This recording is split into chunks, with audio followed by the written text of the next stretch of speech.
Welcome back to Falcons Franchise. This is your last chance to watch the last episode of Falcons Franchise, the off-season stream, which was edited and uploaded yesterday. Happy Thanksgiving, Pilgrim. If you are new here, appreciate you checking out the video. Hit the subscribe button for more. And again, check out that last video. There's a playlist on the channel as well if you want to see it streamlined. But watch the off-season, everyone's favorite episode of every season.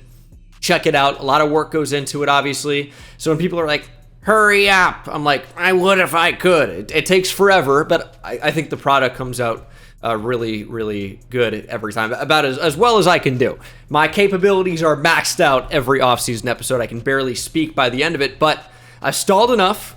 I've given you enough time to click off the video. Here is how our draft went.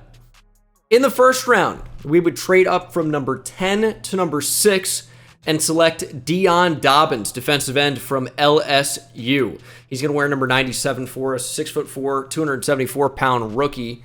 And he's like a hybrid speed and power guy. Speed's pretty good. Acceleration's pretty good. He's not necessarily elite in any one area, except for staying on the field. He's got great injury, wow, and great impact blocking. Okay, maybe he comes in to play fullback, but he's just really well-rounded. He's not like super crazy anywhere, but I think he's just going to be pretty good right away, and hopefully someone we can develop into, you know, a monster in time. I think since he's so close, I might lean towards making him a speed player. We'll have to see how that goes, but that's kind of where I'm leaning right now. Our second pick was another trade up, and it was, I think, maybe the biggest surprise of the draft. I didn't really go in expecting to draft a receiver, but we did, and that is LSU's Quentin Drummond. Back-to-back LSU players, and we had some back-to-back themes in this draft, as we'll get to later. 5'11", 194 pounds, 22 years old, out of Louisiana State, as I mentioned. He's also tied for his top two archetypes, playmaker and deep threat, both 74, and he is very fast. 94 speed, but gets up to that top speed in a hurry. 98 acceleration, very good deep route running, amazing spectacular catch and agility. Changes directions, great. Juke, spin move, pretty good as well, and some really nice traits as well. But funnily enough, with 91 spectacular catch, does not have the aggressive catch trait, which I found extremely interesting. Catching, route running overall, a long way to go for him, but he's a big-time deep threat that has the potential to be a little bit more well-rounded than Rashid Shaheed and certainly develop a little bit quicker. So that's why we drafted him. Is he going to be receiver 2 right away? We're still going to feature a lot of Neil Madsen. I was impressed with what he did as a rookie. Hopefully year 2 is more of the same and maybe even better. This video is sponsored by Manscaped and the new Performance Package 5.0, featuring some of your favorites old and new, like the big time Lawnmower 5.0 Ultra. You get, of course, the USB-C charging cord in there. You get 3 different combs, the trimmer blade, the foil blade in here as well. So you have 2 interchangeable skin-safe technology blade heads. You get the trimmer blade, which snaps right off. Foil blade can go right back on if you're interested in a closer shave. With the 5.0 Ultra, you have the enhanced LED spotlight. It's pretty bright. Features 2 different color temperatures to flatter multiple different skin tones. Waterproof for wet or dry use. It's got a travel lock feature. It's got a 7,200 RPM motor. And then maybe my favorite feature, which is the 3-length setting combs. It's got 1.4 all the way up to 12 millimeters. You also will find the Weed Whacker 2.0 in there. Really high quality product for trimming nose and ear hair. No more plucking, no more jamming scissors up your nose. This just takes care of it really easily with just a flip of a switch. Oh, and of course I didn't forget about the Crop Soother, the Ball Aftershave Lotion. Can't forget about that. And then when you're done, throw the Crop Preserver on there, which of course is your anti-chafing ball deodorant. And along with the free gift that is the Shed 2.0 travel bag, they'll also give you for free gift, the Boxers 2.0 to complement your anti-chafing experience. Staying clean is evergreen with Manscaped. So click that link in the description. Go to manscaped.com/Bengal. You get the Performance Package 5.0 Ultra for 20% off, plus free international shipping and those 2 free gifts. Again, that's manscaped.com/Bengal. And thank you to Manscaped for sponsoring this video. We then traded out of the first round with our pick and into the second round, where we would take brothers back-to-back, the first of which was corner Jason Carrington from Michigan State, 6'4", 206, 22 years old, and 76 man, 76 zone, 75 slot. All these guys we drafted were really well-rounded for the most part, and you're just really not going to find a 6'4", 200 and whatever pound corner with the movement skills that Jason Carrington has. And we traded Mike Hughes. We traded, some guys that we liked for the purpose of getting better long term. He's got great speed and acceleration, and jumping. Hit power is great as well. And then coverage is really, really good for what you'd expect to be kind of a project player at his size and athleticism. 76 man, 78 zone, 75 press. Really, really good already. I'd like to get him on the field as early as possible and as much as possible. And I can say the exact same about his brother, who we took with the very next pick. Back-to-back brothers with Jose Carrington, a linebacker from Tennessee, is a year younger, 75 pass coverage, 6'2", 221 out of Tennessee. He's got 80 tackle, 80 pursuit, but he's a really good athlete. 87 speed, 90 acceleration. Coverage is already in a pretty good spot for him. Has 90 agility, which is pretty rare, but he's almost like a hybrid safety at only 221 pounds. So he's maybe not quite as athletic overall as his brother is, but also, weighs more. And you're not going to expect that same level of speed, but has some DB type ability in ways, but hopefully can also come down and play a lot in the box. He's a linebacker. That's what he's going to be asked to do a lot for us. And he's going to be hopefully playing similarly to the way Deshaun Humphreys did as a rookie. The order at this point gets a little bit tougher, but I think we took Johnny Hamilton from Mizzou, and he is a lot. You talk about the fridge. He's a refrigeration unit. He's like a full storage garage that's refrigerated. You ever walk into like a liquor store or a just supermarket and there's this big refrigerated area? That's him, is what I'm saying. Could have phrased that better, but he's 6'1" and not 282, which would be reasonable for a 6'1" defensive tackle. Aaron Donald, for example, he is 382 pounds. 382. He is closer to 400 pounds than 350. I know that's the way math works, but that just 350 is already almost unreasonably large, almost, right? And he's nearly 400. It's just absurd. But his block shedding is not all that high. He does have 99 strength, which is the highest I've ever seen, but also 83 power moves, which is an incredible attribute to have. 83 hit power, which makes sense when you're 382 pounds. If you fall on someone, they just might die. Speed's not really there. Only 59. So he's going to have some developing to do, but when we traded Grady Jarrett, we needed somebody to step up, and I hope that's going to end up being Johnny Hamilton. Finishing up on the defensive side of the ball, I guess we'll show you two more players. Dylan Stanley, rookie linebacker out of Stanford. I'm actually pretty excited with his potential. I like Caden Ellis, I do, but Caden Ellis is a 71 overall at this point and 30 years old. Also normal development. Dylan Stanley's got a lot more potential. I know also normal dev at 22, but he's 6'3", 245 with incredible movement skills. And when you think of a user linebacker in Madden, this is it. 90 speed, 91 acceleration, 85 hit power. Block shed's already pretty good. Awareness is actually super high. Coverage is already pretty good. He looks like a freak. So we just might end up starting him at middle linebacker. We'll have to see if he can beat out Caden Ellis in camp. And the last defensive player I want to show you is George Johnston.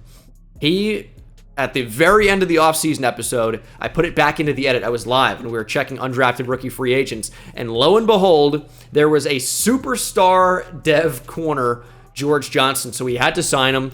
Because we changed his position to safety, he's no longer superstar, it just says hidden, but we know it's superstar because when they're going undrafted, it just shows you their dev trait.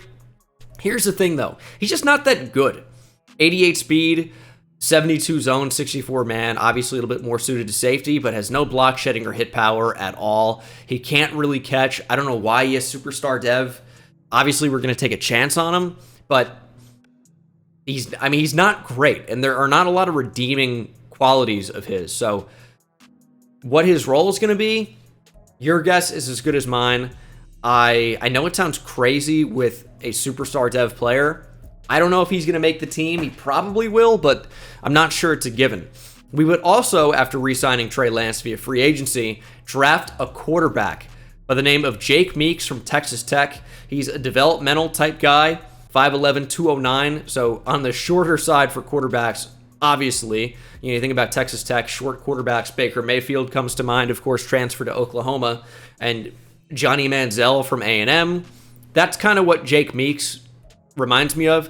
He has 99 personality. I forget where we see that, but he's got 99 personality. So I'm not necessarily sure what that means or goes into, but it said it at some point. It's what he has. So he's Johnny Football, essentially. He's got a pretty good arm, 92 throw power. Accuracy obviously has a long way to go, but speed's pretty good. Acceleration, agility, change of direction, juke move, all are amazing. And then the blunder of the offseason, we auto-drafted Will Hart. I didn't realize it was my pick, even though I said Falcons out loud. I just went brain dead, 2.5 hours into the video, or, maybe an hour and a half. And I auto-drafted Will Hart. He does have hidden development at center, and we did need a center, and he does have some really interesting attributes. I probably would have drafted one of the linebackers I was looking at, either the one from South Carolina or UNC. It was Beeson from South Carolina and Gardner from UNC. Both ended up looking pretty good. Maybe would have started over Dylan Stanley, but Stanley was our pivot move. But it is time for training camp. We're going to obviously get both quarterbacks done here. Going to try to get gold on every one of these drills to maximize the potential for our team this season. And Trey Lance, I'm telling you right now, he's going to be the starter. I know there are a lot of people that are already team Meeks, just because I guess getting a drafted quarterback is more fun for a lot of you. And, typically I might agree, but I've done that a lot. And Trey Lance was someone, I loved the storyline. This is a former top 5 pick that looked like he was going to wash out of the NFL. We traded for him based on his potential, and he exceeded expectations to a massive level. And he led us effectively to the Super Bowl. And now we weren't able to win that game, but Trey Lance was instrumental in getting us there. He has an ability to extend plays like few quarterbacks in the NFL are capable of doing. He's got obviously a mobile component to his game that's great, with a big time arm as well. And I like the potential of Meeks, right? But Lance is obviously the more polished guy at this point, and he's even still a bit of a project. So I like Trey Lance. He has certainly earned the starting quarterback role. That's why I felt comfortable trading away Desmond Ridder. Check out this throw from Trey Lance. Crossbody, crossfield. Dot. That's why he's the best in the game. All right, gold for Lance. Nice recovery there. And he'll get a skill point. I'd love for someone to get a dev trade upgrade at some point. And maybe that'll be rookie quarterback Jake Meeks from Texas Tech. We don't know what his dev trade is. For all we know, it could be Superstar X Factor, which would be a huge, huge difference maker for our team, obviously. That release is slow. Or at least it certainly feels that way on the first throw. Maybe it won't end up being slow. That's obviously a little bit quicker there. Okay. We'll see. So that actually is something that's important at quarterback and not something I would change. We do change the likeness for a lot of these guys just to make it look a little bit better and, give them new equipment and things like that. But for quarterbacks, I don't think, changing their release is fair or reasonable. You know what you're drafting. See it in the scouting report. Obviously having a little bit of difficulty finding our receivers here. I hate the routes they put on the field. You want to throw short routes in this drill so you can get that multiplier up and then it's easy points. But everything's kind of down the field and we're not able to get these guys open. And it's Preston Williams out on the field for some reason. Let me see Quentin Drummond. Where's my rookie receiver? These are some of the worst routes I've probably ever seen. This is devastating stuff. I'm going to have to restart. I'll tell you this. There's really no way around it. He is a noticeably slow release. It's just, it is what it is. And whether that ends up being a big deal breaker or not entirely sure. I could certainly see it being one, but it is a noticeably slow release, and I'm going to have to kind of recalibrate my timing and really throw with anticipation if we're going to find success with him. And maybe just throwing on the run's going to be better. He's had a couple of quicker releases when we do that. But these throws from the pocket, I mean, it is unbelievably long how long it takes him to get rid of the football. It is, I mean, staggering. I love this game, dude. It's my favorite.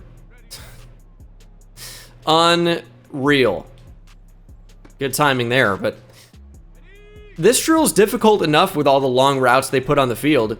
When guys are running the wrong route and not catching the football, it makes it even more difficult, as you can imagine. Now, is Meeks cheeks, or are these receivers just awful? Maybe it's a bit of both. We're finding a rhythm here on attempt number 3. But what I'll say is that I didn't realize how badly we needed to. And obviously it's different with no pits out here. But we really needed to figure out a way to get a better receiver in the mix. And I hope that we've done that with Quentin Drummond. That's a dart from Jake Meeks. There is potential. There's a lot of development to be done. Certainly going to need to if we're going to find success. But we're so close to gold here. When they give you the right routes, I mean, it's pretty easy to accomplish this drill. It's just oftentimes they don't. And his release is so slow, we couldn't get the football off. And now we've lost our multiplier. Sick. It is just so annoying, though, when the receivers don't run the route that it says on the screen. Like, we've got down into the red zone several times, and Rashid Shaheed just is not running the right route. He's supposed to go on an in, just across the field, much like he is now, and he'll just get to the top of the route and just completely stop.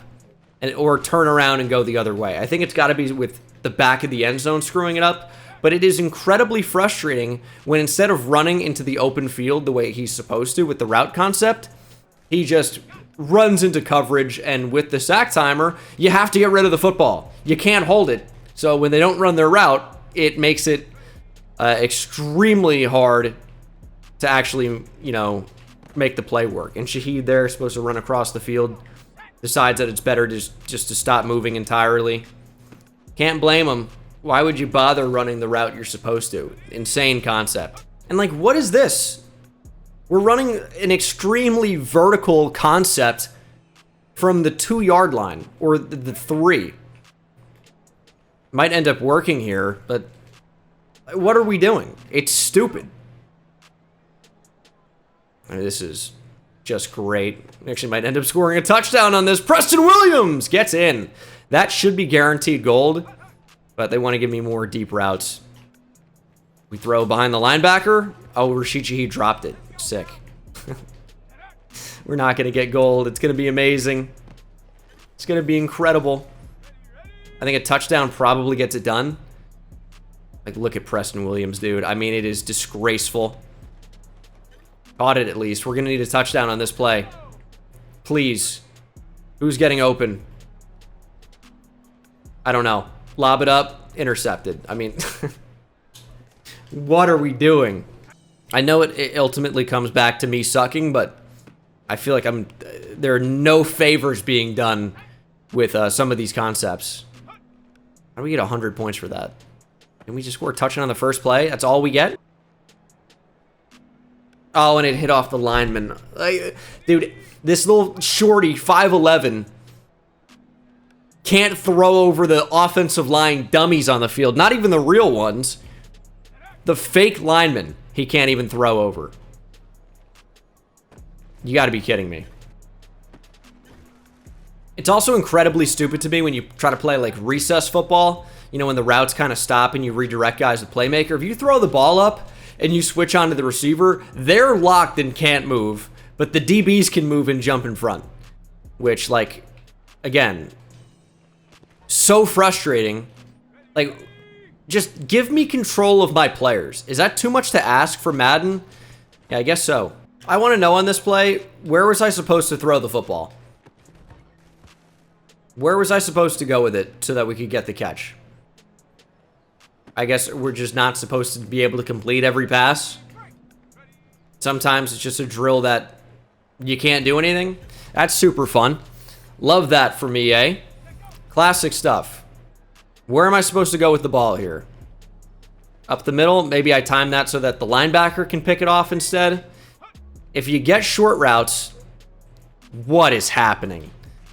If you get short routes, this is an incredibly easy drill. When they do routes down the field where there is zero separation, it is impossible. That's one of the first times I've actually been able to redirect somebody successfully. Because there's no window. I'm just not sure what to do sometimes. I mean, you're gonna have to restart again. This one drives me insane. And especially with my shit receivers on the field, I probably just missed the window that time. It's not always the game's fault, but it is a lot of the time. It really is a lot of the time. Like, where do we go with the ball here? Rashid Shaheed a bit earlier. That's true. That's true. But I'm telling you, there are a lot of times where somebody's just not open and they don't want to get open. Can't believe that worked. If I complete one pass, it's gold here. Who wants to get open? Drake London, probably the most likely. He just did not run the route he was supposed to. And then Shaheed dropped it. I'm telling you, man. Like, what am I supposed to do when they don't run the route that they say they're going to run? You can't throw with anticipation when they don't do what you're anticipating. It's insane. And now we need a big-time play. Shaheed, I guess. And we got it. Barely. That drill sucks. A lot of the time, it absolutely sucks. I did sign a UDFA running back, Keontae Talley, at a free agency. It's only a 67 overall. I just don't know if it's worth developing him. I think I'm going to pick Tyler Algier instead. And he just becomes that much better of a change of pace power back for us. Goal line, short yardage guy. Or we could even eventually trade him if it comes to it. Because backup running backs, I mean, if you think a starting running back is replaceable, what about a backup running back? They're easily replaceable. So, yeah, Tyler Algier, I thought about trading him this offseason, didn't end up happening. And I still like him, but it's like, I don't know, we got to be realistic about it. This is a guy that could get moved really at any time. I've talked about this drill before. It really is just all about speed. Like, typically, you don't even really need to juke anybody out. You certainly don't want to showboat. It gives you almost no extra points. Get out of the way. Oh my god. The fullback typically doesn't really block for you at all. And it's better to just use speed to get to the end zone. You get more reps. If you can even guarantee one more rep, it is easy gold. Whereas, you know, it's a little bit more difficult if you're showboating and doing all these different things that waste time. But in order to get gold, you pretty much need a touchdown on every play. And I think we only have one more rep left because of the whole getting tackled early incident. Yeah, we're going to miss it by about a second. I will say celebration dives are good. That's kind of the only thing I would recommend. Because with celebration dives, they don't really take that much extra time. And it gives you like kind of a lot of extra points. But I wouldn't typically recommend going for jukes, especially not with a guy like Tyler Algier. Makes more sense with somebody that can actually do it. But again, unless you have to, it's just a thing that takes up extra time. You typically just want to sprint to the end zone as quickly as possible and do a celebration dive if the game actually lets you, which it doesn't always. If it thinks the defender's too close, it won't let you. You can do a kind of a quick little move to the left or the right at the last second away from the defender, and sometimes it'll register like they're not even there. But that was almost a disaster, but it wasted so much time. It basically was a disaster. Probably would have been better just to get tackled. But we might not end up getting gold as a result. It's going to end up being pretty close. I think we have 2 more reps here. I think it is going to end up getting us over the hill. It's going to be close. But yeah, we should be able to secure it. You can maybe go for a juke at the end if you need just a little bit more of a boost, but typically I just wouldn't recommend it. Receiver battle is, of course, going to be with Quentin Drummond. I'm shocked that they chose Preston Williams instead of Drummond here. He's got big-time speed, And great deep route running as well. But could be a little bit difficult to escape AJ Terrell, who's not only one of our best defensive backs, but one of the best in the entire league. So, could be a little bit difficult, but Drummond's got such incredible speed. I think it's going to be tough for AJ Terrell to keep up with him, and that's exactly what happens. Drummond down the field, get the 500. They're not going to give it to us, but a big yardage boost for sure. And we pretty much should be able to outrun AJ Terrell every time.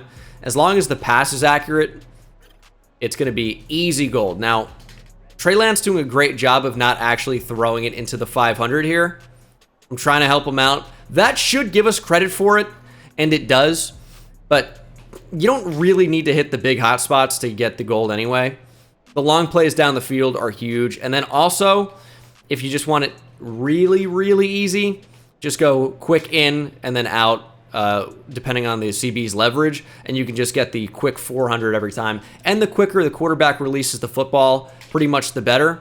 So you can win really in any number of ways. And if it doesn't work the first time, you can try it again, and you're still probably going to be able to beat whatever cornerback you're faced up against.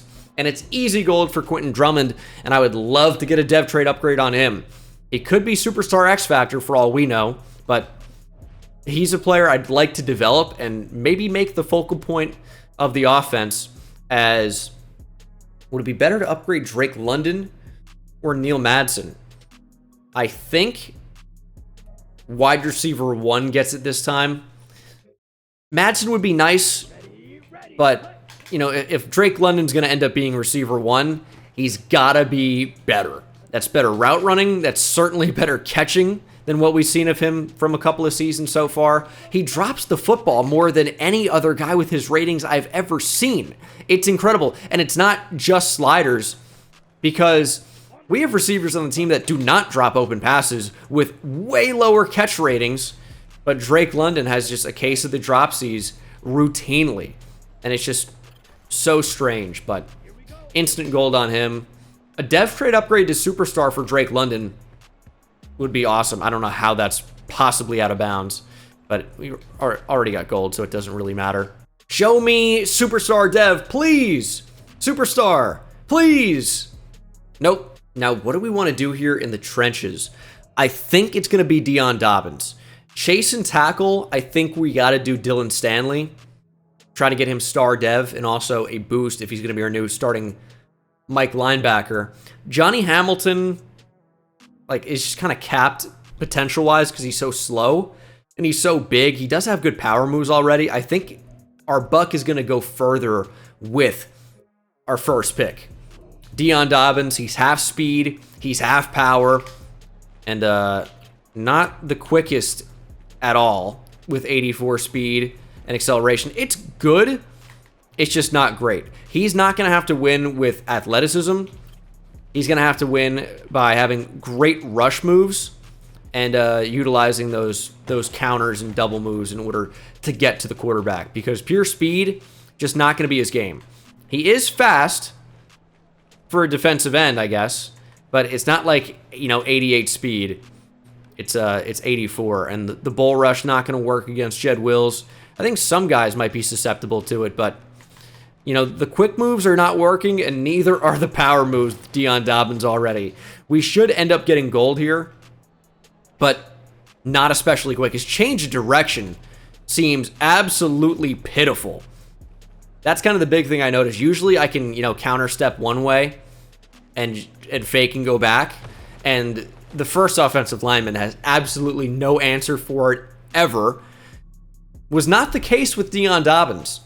He takes one jab step, and then it's like turning a city bus to get back going the other direction. In fact, I'm actually extremely interested to see what his change of direction and agility ratings even are, because in the game, they felt about as slow as humanly possible. His agility is an 84, which is pretty good, and his change of direction, we might have to see in his full ratings. Only 71. I mean, that did feel pretty apparent. It's only 74 for Arnold Ebiketie, who I feel like we can do it pretty easily with. Maybe it's a weight issue at that point. Since he's 274 pounds, you're not going to expect him to move, you know, in the same way that Arnold Ebiketie does, significantly lighter. But, I mean, yeah, he moved extremely slow. Thought about using Jose Carrington here, but he's already pretty good and hidden dev. I just think it makes more sense for Dylan Stanley, especially if he's going to be our user linebacker with 90 plus speed and acceleration. You know, he has potential to be that guy. And if he's able to stifle Bijan Robinson in this drill and get gold, man, could end up being something special. And we are on track to a very, very quick gold. And this is usually a pretty difficult drill for me to do while talking. And especially against a 99 overall running back like Bijan, it's only a matter of time before I slightly mistime something and he's able to evade a tackle or just change direction. But right now, he is absolutely no match for Dylan Stanley, who is showing out in our first exposure to him. The rookie linebacker out of Stanford, you know, went, I want to say on day 3, right? I think he was a 4th round pick, and he's playing like anything but right now. Or is he? Bijan to the house, but it's a quick and easy gold. Hopefully they give us superstar or star development, I should say, as a result. He's only normal dev right now. And Bijan's on a roll. Show me star dev for Dylan Stanley, please. This would be massive, but it doesn't happen. DB battle's always a pretty easy one. We signed Javon Holland in the offseason. That was huge. Clark Phillips remains on the team. Now, we could end up using George Johnston. I just think he's capped athletically. You know, 88 speed is not awful at safety, but it isn't great. And we have 2 good safeties back there already. I kind of think it's a little bit of a waste to use the rookie George Johnston here. But we're certainly going to end up using Jason Carrington, but probably with red zone defense. I think the height plays a big factor there. So I guess, is it Clark Phillips or Jeff Okudah? Clark Phillips we might end up phasing out a little bit. Looked like maybe he would take over for Mike Hughes, but I like the potential of Jason Carrington. Just hidden dev, a year younger, 6'4" compared to 5'10", and faster.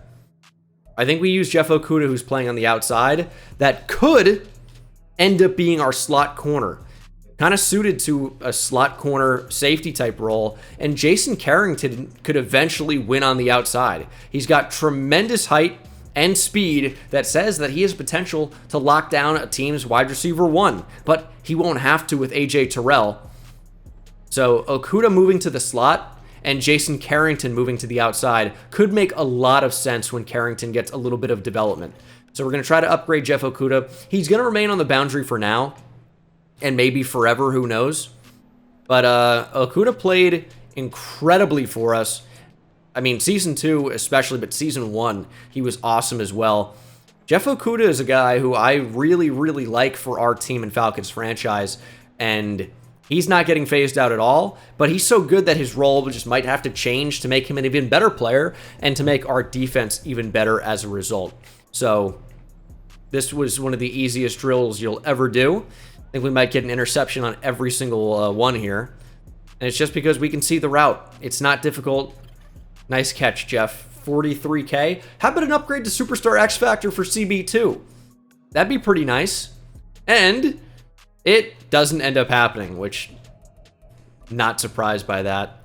Jason Carrington, bring us home for the position player training camp drills. Kicker and punter up next. Can't wait for those. But Carrington, you know, decent change of direction.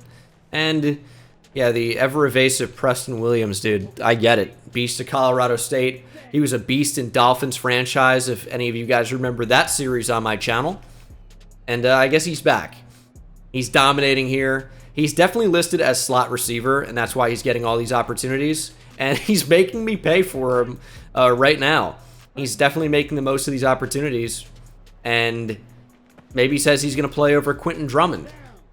Spoiler, he won't. But he might make me redo this, unfortunately. It's going to be close.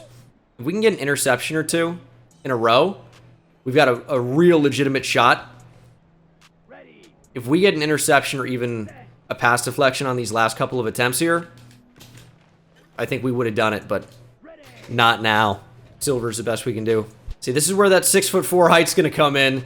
Jason Carrington, the Brothers of Destruction on our team. Yeah, I mean, that's what 6'4" is going to do. Dive across the field on what looked like a guaranteed catch. Jason Carrington showed out at Michigan State. We saw him basically playing receiver on a route and taking away the football. And he's doing the exact same in these training camp drills against Preston Williams now. Took him a minute to kind of lock in, but he's locked in now. And it's going to be an easy goal against Preston Williams. And Trey Lance just keeps lobbing picks. Show me a dev trade upgrade. Can it even happen for hidden dev? I'm not sure. I hope so. And nope. No dev trade upgrade for anyone throughout the entirety of training camp. Unfortunate as always. This should be gold here. It may not be, but it almost certainly will be. And it is. So Younghoe Koo upgraded to gold here. I'm going to try to readjust this by missing to the right. I thought maybe I could push it to the right and get it back because I missed to the left with the actual left stick. Whatever. If Younghoe Koo gets an upgrade to Superstar X Factor, I'll delete the franchise. Thankfully, that doesn't happen, and we'll end training camp with Mr. Pin Them himself, and it's already going. Why does it do that? I don't know why I feel like the punting one's always so hard, but it just seems like an incredibly difficult thing to consistently get coffin corners. I really also don't like going to the left for whatever reason. I think I'm probably just going to end up settling on silver here with Bradley Pinion. I mean, let's be honest. He's my punter. Like, it's cool, but I probably just don't need a dev trade upgrade or a skill point on him to be successful. So we're going to settle. We get a skill point anyway with silver. We'll take it. So let's go ahead and spend these upgrade points. It's still kind of ridiculous that there's no offensive line drill to do, and that's not going to change in Madden 24. We'll see what happens next year, but kind of ridiculous to me because developing offensive linemen's already, it's already hard enough as it is to develop an offensive lineman, and when you can't use them as a focus player in a drill, you can put them in there, but they don't really get, you know, too much of an upgrade, and they don't really get too much of an upgrade in the actual game. They really can't get a dev trade upgrade ever unless they win Offensive Lineman of the Year. So in order to upgrade these offensive linemen, you can't really do anything, which is just a little bit frustrating to me. And especially so when you consider how many good offensive linemen actually come down the board in the draft. We see guys that just end up developing into studs outside of the first couple of rounds, and there's not really any way to do that in Madden. Trey Lance with a decent upgrade in here. I'm really looking to upgrade his deep and medium accuracy at some point. Getting throw on the run better is nice. Like, if that goes into the 90s, that's going to be great. But accuracy down the field is a concern, and awareness continues to not go up. I don't really care about that, but I need general accuracy to improve if he's going to prove to be our franchise quarterback. As for Jake Meeks, accuracy, yeah, for sure. I mean, throw under pressure is annoyingly low. I think it's probably got to be field general for him. We just need better overall accuracy, and we actually get +1 throw power. Didn't necessarily need that, but we'll take it. And it's also important to remember that seeing his progress to the next skill point, you can see 2500 XP out of 3281. That is superstar for every hidden development player. So in a way, it's actually smarter to not play these guys to develop them as superstars, knowing that they're more than likely going to have star dev. It's not always true, but it is true a lot of the time. Now, can you get superstar X Factor players and superstar players in the draft? Absolutely. For sure, but it's just rare. And what do we want to do here? I don't want to upgrade Playmaker because a lot of the time that takes care of juke move and agility, and I just don't really care about that. I want to develop his route running, And there isn't really anything to do to upgrade medium route running. You just kind of have to get lucky. I'll go slot. Quentin Drummond gets the upgrade to a 75. And unfortunately, this tells me something.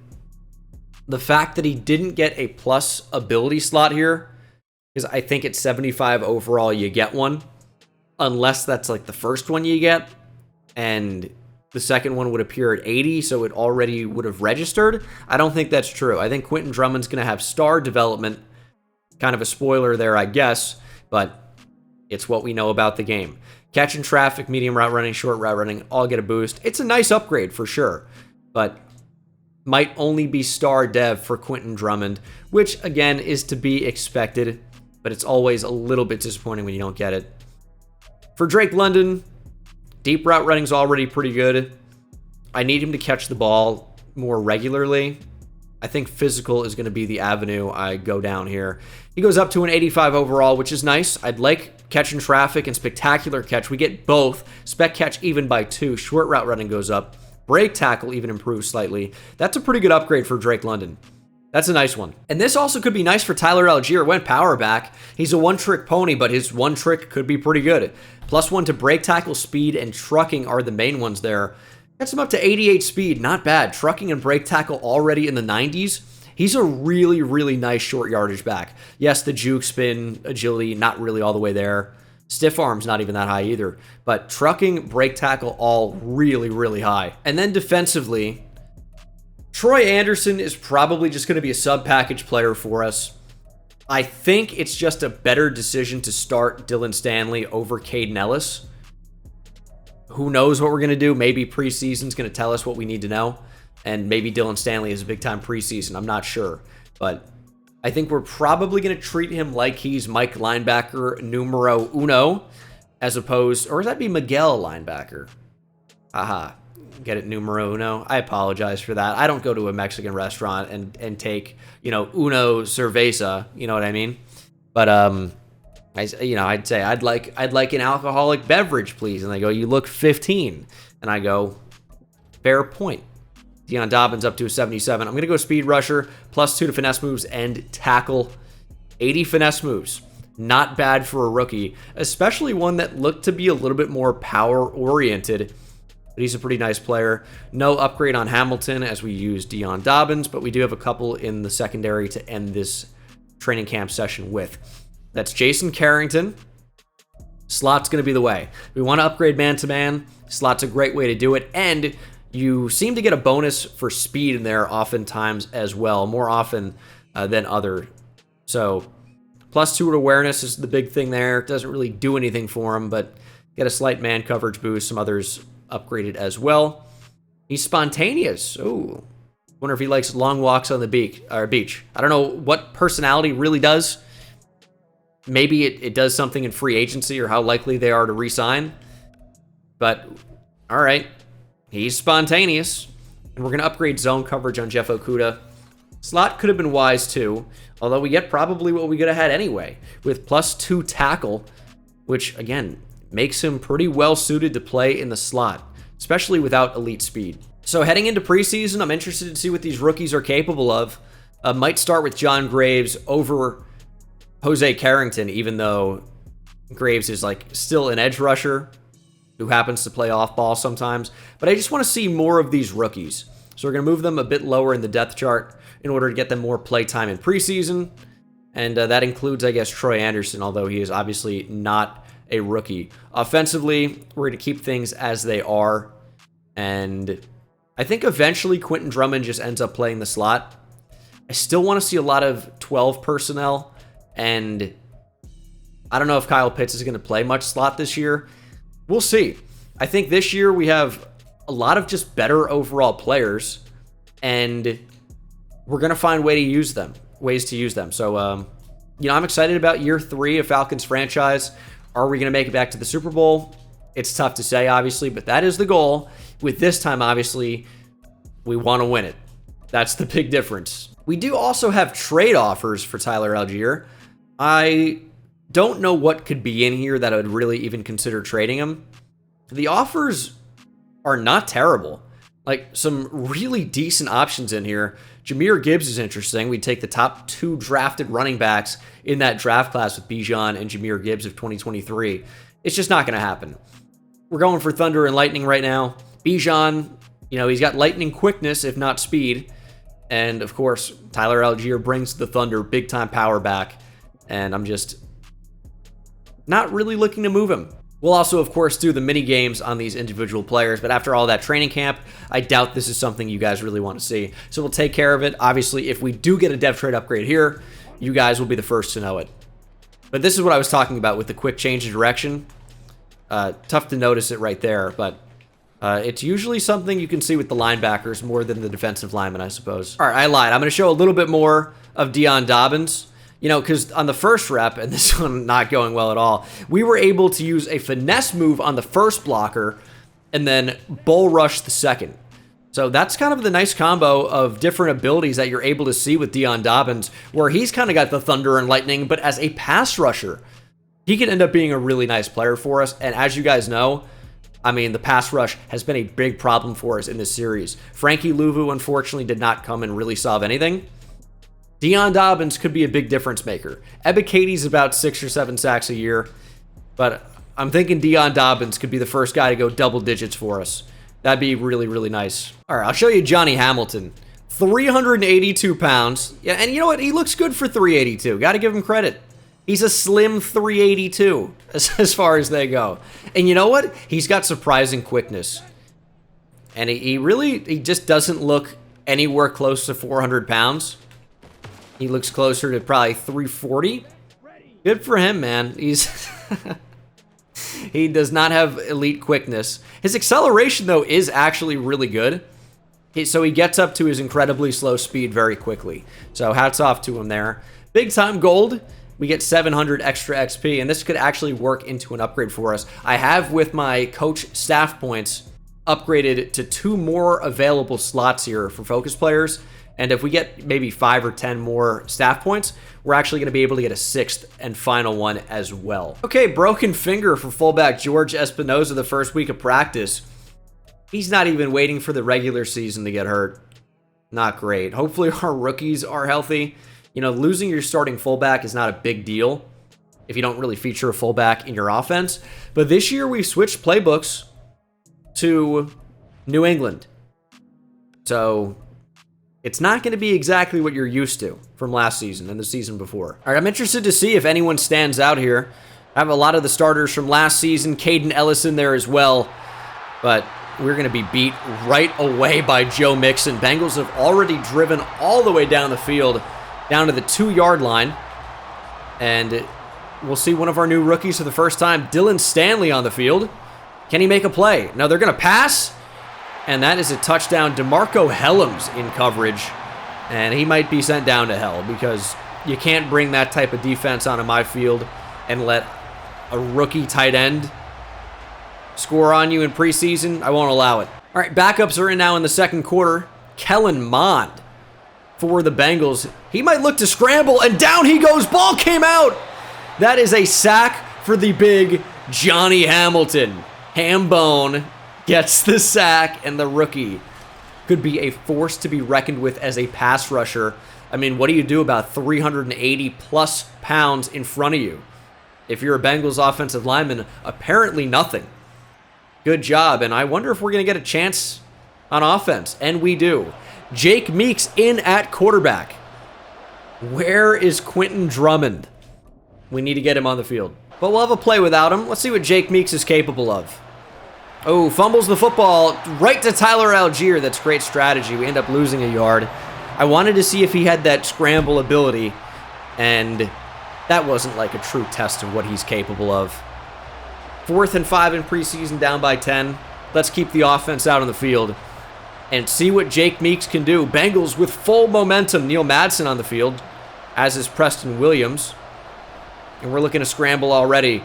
What can you do for me, Jake Meeks? Well, scramble for the first down, apparently. It's a 10-yard rush for the scrambling quarterback. That's his archetype. All right, we're going to see a little bit more Quentin Drummond this drive. He's actually wide left, maybe with double coverage. Could be bracket coverage over on that side. Safety's looking to help. And we're going to choose to go to the tight end instead, Fitzpatrick, and John Fitzpatrick cannot reel it in. There is a flag. Jake Meeks might have been hit late. You can see our draft class there. A lot of big-time players. I didn't mention Trent Jackson, the defensive tackle from Stanford. Don't know how much he's going to feature this year. He's a speed rush, finesse, interior defensive lineman with potential, but I'm not sure how much he's going to play this year or ever. As we just lob it up to Quentin Drummond, it's intercepted in the end zone.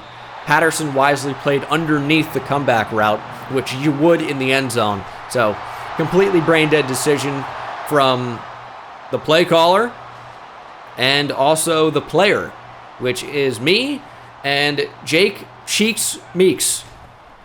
Visit Tyler Algier. Not like we know what he can do. It's not run outside, that's for sure. New playbook. We got to see what's going to be good in this. And that's a really nice route from Preston Williams in a better defensive play. Oh my goodness. Cam Taylor-Britt. He's actually been having a pretty nice season in real life as well. And, I mean, maybe with more speed we're able to accomplish something there. I want to give Quentin Drummond a real shot. Now, every route is a comeback route when I audible to something, which I don't like. And we're going to give him a shot down the field. He's got big-time speed, and Meeks cannot connect. Starting out just 2 of 9 for 19 yards and an interception. And not all that's me. A good portion of it is, but not all of it. Okay, third down. We need to make a stop. We see Jose Carrington, Dylan Stanley. I believe Jason Carrington is on that far right side as well. And that's a pass over the middle. That was right in Stanley's zone. He stupidly got attracted down to that route in the flat. That's not what you need to worry about. Man, who's ever controlling him needs to get his priorities straight. Here's 1st and 10 for Kellen Mond and the Bengals. Less than 30 seconds to play here in the first half. Good speed from Carrington. It's a quick play out to the flat. And there is the rookie Jason Carrington pushing the receiver out of bounds. And the Bengals have brought the football down to the 1. We are not in a goal line package at all. And it wouldn't have mattered if we were. That's going to be a touchdown Cincinnati. I guess he just got possession in the end zone. It's Andre Yoshivas from Princeton, wearing the same tiger stripes and making, looks like the same impact that he did at Princeton. Although it was certainly more of a deep threat there. This time wins in the low red zone. And we are down 17-0. But we have a chance to change that in an instant. 1st and goal from the 6. This is a bad set of routes. Know where we are on the field. Stick maybe a little bit better. See if anybody wants to get open. And I'm not seeing a lot. Meeks is going to have to extend here and can't even throw it away. Takes a big sack. Oh, my goodness. Would like to come away with some type of points here. And that's a really nice route from Quentin Drummond. Throw was good enough, and Drummond is upended. 3rd and goal. Drummond comes in motion. I would sure like to throw to him, but it's pretty much taken away. Meeks scrambling and walking into the end zone for the score. That's what you get with Jake Meeks. It's a big-time arm. Accuracy's spotty at best, but he's got the ability to turn it on at a moment's notice and scramble for big-time yardage and big scores. We're going to go ahead and limit that lead. Not out of this one yet, and with a big play here, who knows? About 8 minutes to play, and a deep shot here with time could be the way to play. Are they giving Drummond the deep shot? They gave it to him, but couldn't connect. All right, we might stop forcing the ball at this point. 4th and 10, go to the open man. And we're going to drop back into a monster sack. It's Chavez for the 2nd time for the Bengals. And unless we're able to force a turnover here, it might be curtains for us in preseason week 1. Blades into the backfield. Mon still in at quarterback. Might only have 1 QB on roster. And they got great blocks. Hellam's trying to come over to save a touchdown. He cannot. Dylan Stanley cannot either. And we are having a heck of a time stopping this Bengals offense. And it's not even their starters. And we have a lot of potential starters on the field for us right now. So, not exactly ideal. And, I mean, it's a big learning curve right now as that pass is intercepted by former Falcon Marlon Davidson.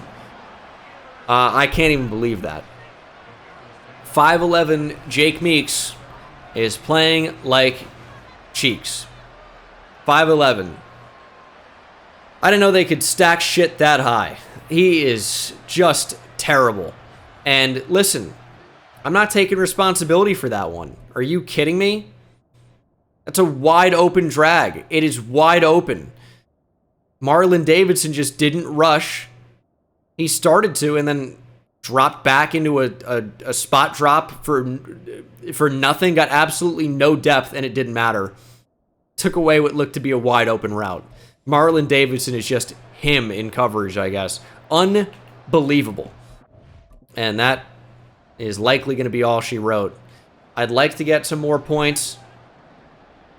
I don't know if it's going to happen. His release is so slow.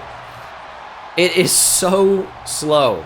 It's going to be a problem. And I know it's also funny because I want to make our offense more dynamic. I choose the Patriots playbook. Yeah, their offense is sick. Yeah, not. Only looking at Drummond on that play. An offensive line not holding up. They're playing starters. Why is Sam Hubbard in the game? Give me a second to throw, please. And I need more than that with Jake Meeks. Drummond takes a shot. It's over. Get me to the next one, please.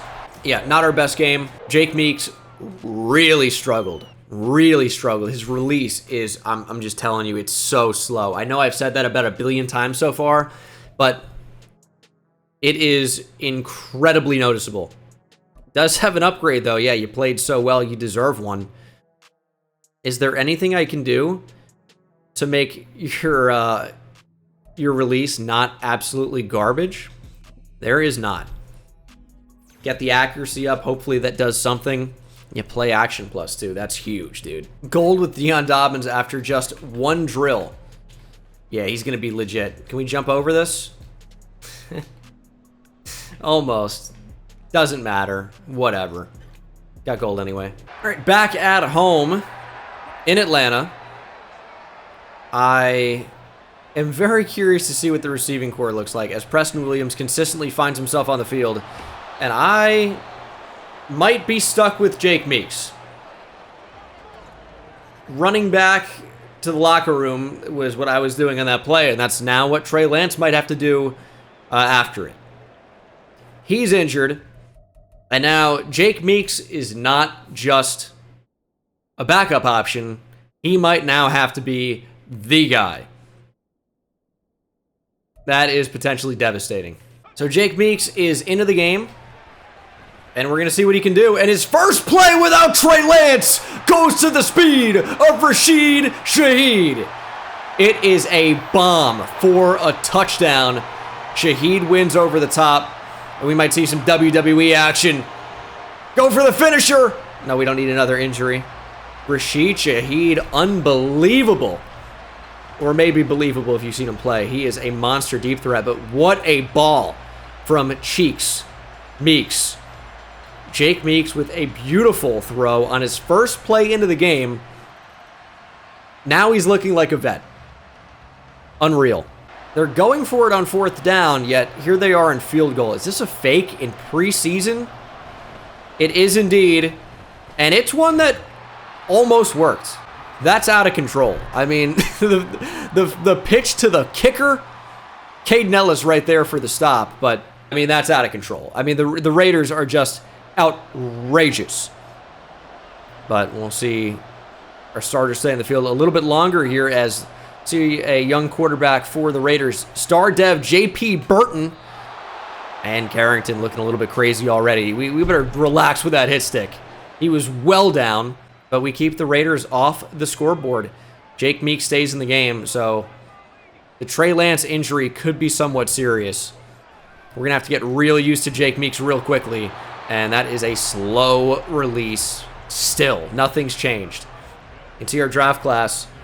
Jake Meeks was taken towards the back end of the 2nd round. And now might be our opening day, week 1, starting quarterback. A little bit scary to say the least. And if he can't connect with Kyle Pitts, we're going to have a problem. And thankfully, it's just a foot sprain for Trey Lance. He's going to be out a quarter. But that was very scary. I mean, that realistically could have been our season in the balance, as that is an unbelievable play. We were beat by Mitchell, the tight end, in the Bengals game with a touchdown, and now Mitchell, the defensive back, is looking like Homelander and the boys, soaring above the skies to make the interception attempt. Doesn't end up coming away with a football. But are you joking? How could that possibly be a play that you make? I can't even imagine that. Jesse Bates, touchdown. Michael Mayer. We're just not going to be able to stop tight ends this year, it appears. And we tried to. We went out, got a couple of linebackers, and they are not cutting it so far, which is unfortunate, but a lot of development to be done. We know that. Throw it to Bijan. We're going to figure out what Jake Meeks can do. Right now, it's just really been one good throw, and I think the throw to Quentin Drummond was good. Do we really know that we have to pass lead that ball? That was a freak play by a DB that hopefully we never see again. Check down to Bijan. Bijan's so good. That's a great 4 yards. Shouldn't really have been any. And I am trying to adapt to this new playbook. But no matter what the play says, going to Bijan Robinson's usually not a bad idea. But I want to let guys like Quentin Drummond show how good they are after the catch. That's a big selling point for him, and we just can't seem to get on the same page. Quentin Drummond could end up being a great player for us, but right now we'd never know it. 3rd and 10. Wide open over the middle. We can't connect with Kyle Pitts. You're killing me, Meeks. I know that's me, but it also, like, doesn't feel like it is with Trey Lance sometimes. We're just struggling right now. And they're not going for this. Well, I mean, I guess they are. It's 4 seconds to go in the second quarter. Let's see if they take a deep shot. I don't know. AJ Terrell's playing in the flat. And that's exactly where they go with it. That is bizarre. All right. Weird first half. Obviously, wins and losses don't matter a ton in the preseason. We're just trying to see what we have. But I would like to win. Give us a little bit of confidence as Kirk Cousins has made his way to the Raiders. That feels about right for them. And he's off to a hot start. Nobody can seem to tackle this new back. 1st and goal from the 1. Raiders moving the football down the field. And Dylan Stanley there in coverage, but an accurate throw, I think, is another Michael Mayer touchdown. See if they try to run the ball now. Fullback into the backfield for the Raiders, which we wouldn't see with their new offense. Jakob Johnson cut now that the fullback's not going to feature. George Elliott still will, though, and gets help from Troy Anderson. I mean, is Troy Anderson really going to hit the bench for a rookie? George Elliott played well last year. How much do we factor in playing well versus overall in the game? I think playing well means a lot. And I'll tell you what, George Elliott played well last year. Caden Ellis played well last year. Troy Anderson, in certain roles, played very well, particularly as a blitzer with speed. If he came in unblocked, it was a sack every time. So, is it really just Jose Carrington and Dylan Stanley season immediately? Or are we rocking with Caden Ellis and Troy Anderson and George Elliott? Do you dance with the partner that brought you? Or do you try to upgrade? I don't know. That's a tough question. Jake Meeks on the run. Just trying to find out what he's good at, you know? I need to figure out how can we use him effectively. Is he the throw on the run guy? Apparently not. Is he just a scrambler? Is he the pocket passer? Not finding a lot of success doing anything, and that certainly was not the way to go. That was just not open, but we get the football back. Big hit. Oh my goodness. That's how you get the first down. That's strategy. You give them possession when you know you can't get anything down the field, and then you just take the football back. Jake Meeks dives on it. That's a design play. That is a huge shot. Who even is that? I think that was number 50 on the hit. Rafael Burris. I think it was number 50. Yeah, I made a comment about him in the offseason stream. I'm like, who is this guy and why is he on my team? That's why. The designed fumble. Where is Quentin Drummond? This guy sneaks off the field religiously. I need to see what you're capable of. I need to see something from this combo. It's just not going to be.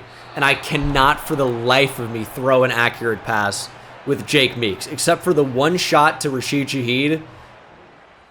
Either nothing seems to be open, or we can't connect. It is the worst combination I have ever seen. and maybe something changes here. Drummond, that's on me. Didn't fill up the bar, didn't fill up the meter. Either I'm too long or I'm too quick. It's an unbelievable combo. Please, can we do something on offense? I'm not running the ball at all. I know what the runners can do as I throw it to a running back, Tyler Algier. I want to see Jake Meeks show me something. It's been tough right now. Neil Madsen going to check into the game. First and goal, 3 minutes to play, and Meeks is going to get sacked. Just, there was absolutely no time to throw the football there. Yeturgros Matos gets in, and we're going to have to kind of extend the playbook here and throw it a little bit farther down the field. Second and goal from the 11. Tight end open. John Fitzpatrick, really more of a blocker who basically never plays with the addition of Neil Madsen into the offense. And even with Jonnu Smith, he was never on the field anyway. But now, no more Jonnu Smith, and he is forced to play. I'm not sure we're going to get this snap off before the 2-minute warning with the motion. We're not. We'll try the same play, though. Here comes Drummond. I don't know that he's going to end up being open. Although he is wide open, and we don't hit him. Under pressure and out of reach. Younghoe Koo, I think we can count on to bang home the field goal and tie it, and he does. 2-minute drill for the Raiders. Can they move the football on our defense? We're going to find out. Jose Carrington on the field. Jason Carrington wide right. I'd love to see somebody make a play. Devontae Adams is in for the Raiders right now. Devontae Adams. In the fourth quarter of preseason week 2. Get off the field. I don't want to have to cover Devontae Adams right now. I have all of my backups in with some potential starters like Carrington, Jose Carrington, and then maybe Jason down the line.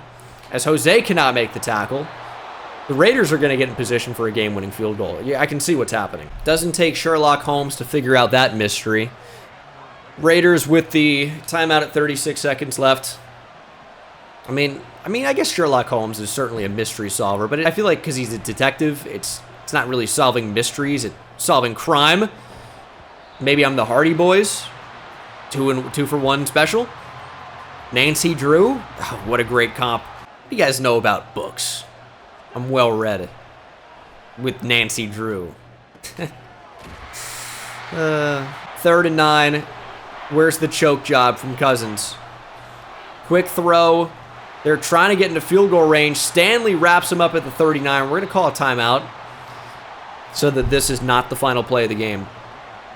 Carlson certainly has the leg to hit from here. Can he drill it? It is wide right. No, he can't. And with that miss, has put us in a position to win the game. Obviously, in preseason, and maybe even in real life as well, you're sending your kicker out there to make that kick or attempt it, certainly in the preseason. And that's one that I wouldn't be shocked if he were to make, but doesn't end up making it. And now all we need to do is get about 20 yards, and we are into field goal range. We're just taking shots down the field, though. Get Quentin Drummond the football, and he holds on through a massive hit. Oh, my goodness. He was never open, and it didn't matter. I think that's Jacoby Durant on the back end. Jake Meeks takes a shot, hits Quentin Drummond maybe for the first real time. Drummond, unreal to survive that contact and survive it in style. Potential game-winning play, and with 8 seconds and a timeout, we're going to try to see if we can score a touchdown here. There goes Jake Meeks, and he finds the end zone on the run. If we're scoring touchdowns with Jake Meeks, it's doing that. I mean, he's just not a thrower of the football. But we are a winner of the game. That is your final big-time win. It feels good to get a win any way you can get them, any time you can get them. So we end up scoring 17 points. Jake Meeks, he made a couple throws. The interceptions, whatever. I don't throw that in an actual game. Maybe I do. Goes for 238. Trey Lance injury is not super serious. Didn't really get much of a running game going in this one. And then defensively, I do want to check out the receivers because we made a couple of plays. Deep shot for 92 yards to Shaheed. Kind of helps out the numbers of Jake Meeks, but overall wasn't great. Same thing with a 47-yard bomb to Quentin Drummond. And then defensively, the new Agent Zero, Javon Holland, wearing number 0 now, led our team in tackles. Jose Carrington right there. And then as for sacks, Arnold Ebiketie gets 2. No interceptions, though. Against all odds, we do end up getting an upgrade for Quentin Drummond. He's actually getting upgraded pretty quickly. It's just medium route running is going to be a big thing for him. But right now, we might just say, hey, I'm okay with you being a one-trick pony. Get deep down the field. Your role can be expanded over time. So getting deep route running into the 80s, I think, is a pretty good decision for us. A couple of other minor boosts as well. He's not bad. We again, have a long way to go with his development. Dion Dobbins already with another upgrade. I think I go speed rusher again. I think we really lean into that. And he might be an 80 overall, before the regular season even starts. And we're actually extremely close to revealing his dev trait as well. That might be something that gets revealed at the end of this episode. These could be some big upgrades. George Elliott is someone I keep talking about, and you're probably like, why? But he's got good speed and hit power as well. And he played well last season. He's got good strength. Coverage isn't really so bad. It got a lot of traits. This is a really nice UDFA find. Now, whether or not he ends up making a long-term impact on the team, I'm not really sure. I like him. I like his grit and determination to stay on the roster. But I'm just not really sure what he ends up doing for us.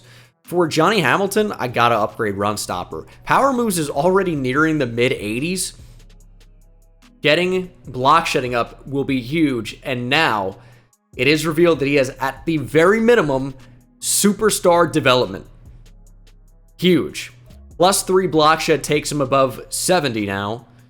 And he's going to be at least superstar dev. So already a great find. He's got swim move, bull rush, high motor traits. And when you look at him in the draft, this is someone we took at what? The second to last pick of the second round. And we may have a superstar at 382 pounds starting on the defensive line next to a great rookie last year, Kyrie Yankee.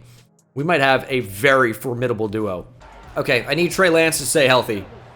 I also do want to see Quentin Drummond at some point, but this is going to be more of the starters at this point in the game because, we've seen the backups a little bit already. We're nearing closer to week 1.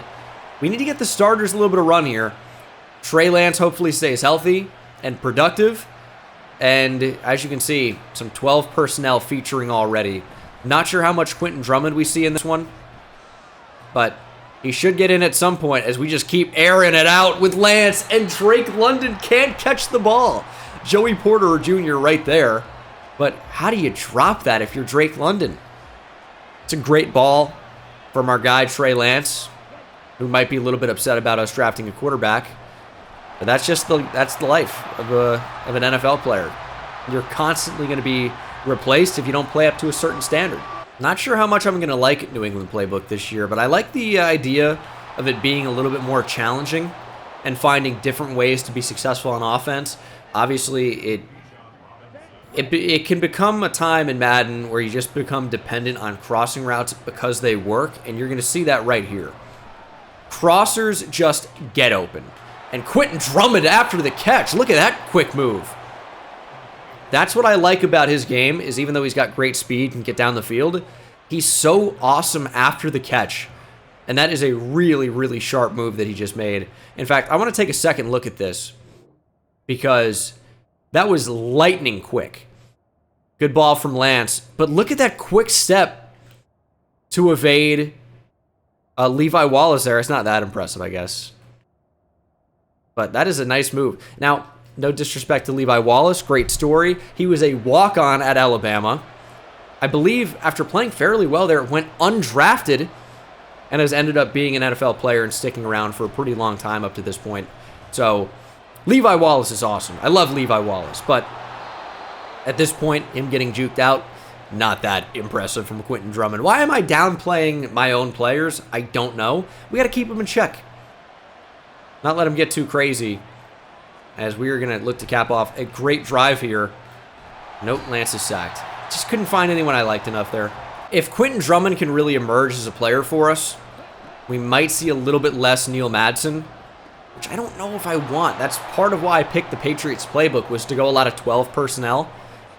So I do a lot of coach suggestions. I'm about 95% coach suggestions. It'll be interesting to see what happens. I don't think we have to make any decision right here, right now. But we shall see. Dion Dobbins going to stand up here. 2-point stance for him. Javon Holland in man coverage. A.J. Terrell on the running back. Probably not the wisest. And somebody gets wide open. Blown coverage by somebody, and they actually blew that play dead well before it was dead. Over the middle and caught. Jose Carrington was close, but not close enough. And I think Deontay Johnson actually beat A.J. Terrell on that as well. We'll take a second look here in a moment after the touchdown celebration. Yeah, break out the dance moves in preseason. Only time Deontay Johnson scores. Look at his numbers. It's staggering how few touchdowns he has in the past 2 seasons. It's like 1. It is 1. 1 in his last, and this is not necessarily a Deontay Johnson problem, right? But 1 in his last 2 seasons and like 24 games is something. But, I mean, touchdowns in a way are overrated. Overrated individually, like super important as a team. But if Deontay Johnson catches, you know, a 70-yard pass and goes down to the 3 and they run it in, that's not, oh, Deontay Johnson can't score. It's that the offense, you know, used him to get down the field and then found an easier way to get in than throwing the football, which is really hard to do in the low red zone. And that's an example. Obviously, you'd like a guy that's capable of catching the ball and then turning it into a touchdown via, you know, run after catch. But, yeah, Deontay Johnson's good. I think might be a quarterback offensive line issue in Pittsburgh and offensive coordinator issue, but Matt Canada just got fired, so we'll see what happens in the future. A little over a minute to try and get some points here before the end of the first half. I'd like to throw to Quentin Drummond. It's just not possible. I'm trying to find any way to do it. It's not possible right now. And the reason I'm force-feeding the ball, it's preseason. I want to see what these guys are doing. You know, if Quentin Drummond can have a breakout, maybe it's more of him and less of a guy like Rashid Shaheed or Preston Williams, certainly Neil Madsen. But it's just not, it's not happening right now. And this is a really bad idea. This is a really, really bad idea. We'll see what happens, though. As Drummond has speed, but Pittsburgh has an angle. And we're going to punt. I knew we were going to give up points as a result of not just running the ball. But here we are. Pittsburgh out of timeouts on the 18. Trying to pound it into the end zone one way or another. And that is a big hit by Deshaun Humphreys. That doesn't amount to anything. Pittsburgh ends up moving the chains anyway. Pat Freiermuth on the catch. And we're trying to keep him out of the end zone. Get out of bounds with just 3 seconds, and they're going to end up getting a field goal to take the lead. That's okay. Basically a tie game. Show me anything, offense. It's like Bijan drops it well. How do you not just throw it to the open guy? I'm getting into bad habits by, you know, choosing to throw the ball to players I want to throw the ball to rather than guys that are actually open. But you know what? That's the goal of preseason is get certain players involved, see what they're capable of. And I'd like to see the defense make more plays. We're not really getting a ton of defensive moments to really see what these guys are capable of. And then when they are on the field, nobody's really standing out as a big-time playmaker. You know, we had Johnny Hamilton make a play, but, you know, Deion Dobbins has been quiet. Jose Carrington and Dylan Stanley haven't done much in coverage. Jason Carrington hasn't done anything on the outside, but I guess it's better he's not being exposed. But I am looking for somebody to make a splash play. And it just has not happened at this point. And there it is again from Johnny Hamilton. His second sack of the game. We're holding on to the lead, so the Steelers are going to need a first down here on 4th and 10. Johnny Hamilton's going to be a player for us. For sure. Superstar Dev has already made his impact in the preseason. I like his potential. I really, really do. Throwing on the run. Somebody find the football. Jason Carrington pops it up into the air. A little bit lucky. Nobody's there to catch it. Wish Dylan Stanley would have been a little bit better there. But we're probably going to come away with the win. Jake Meeks into the game. I want to see him pass. We're not just going to take the win here in preseason.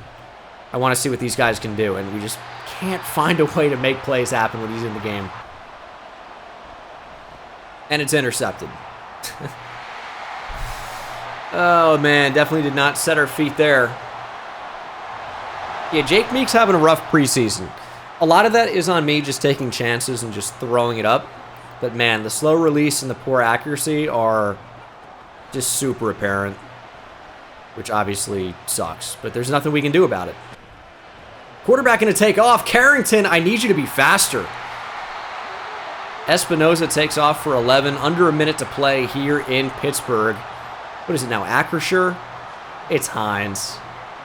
Great marketing from Heinz Field, just still being Heinz even after a new sponsor takes over. 2nd and 1.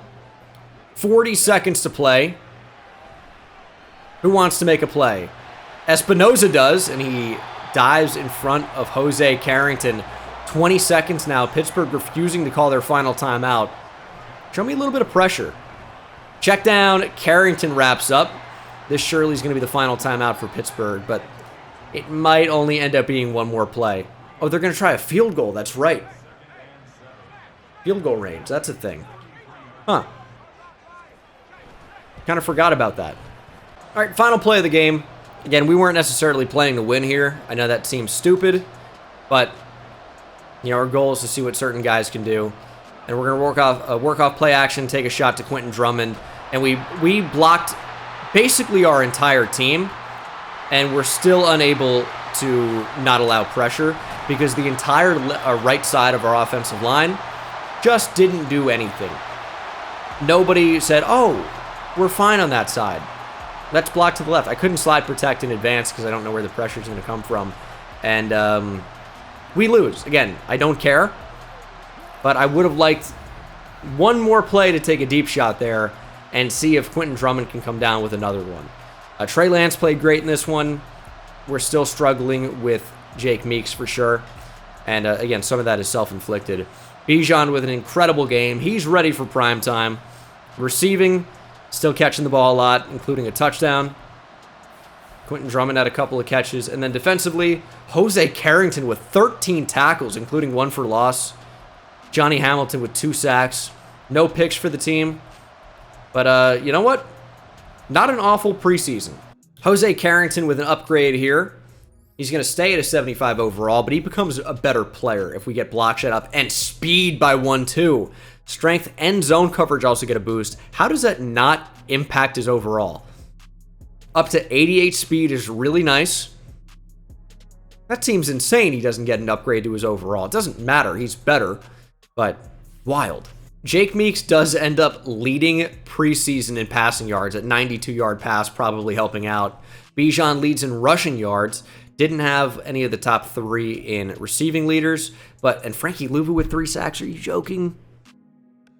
Johnny Hamilton had at least 3 as well. And Jose Carrington actually led the league in preseason tackles. Jake Meeks, 5 preseason picks, but we had 3 sacks for Johnny Hamilton. Ebiketie had 2, both coming in the same game. Clark Phillips was the only guy to record an interception for us. Those are few and far between. But I'll let you guys tell me who you think should be cut down in the comments section below. John Graves? Really? You want to send him to his grave already? Come on. A couple of interesting players in here, but you know, remember the team, think about who we have, and think about, you know, what value they play. Because even a guy like Taylor Heineke, you might not have to carry 3 quarterbacks, but say one gets injured, maybe the next one gets injured after. He's also a mentor, so he's increasing the XP earned by Jake Meeks and Trey Lance, so he's definitely playing a value. But let me know down in the comment section below. I hope you enjoyed preseason, a lot of ups and downs, and I'm ready for season 3. Regular season week 1, next episode coming at you. Thanks for watching. See you in the next one. Take it easy.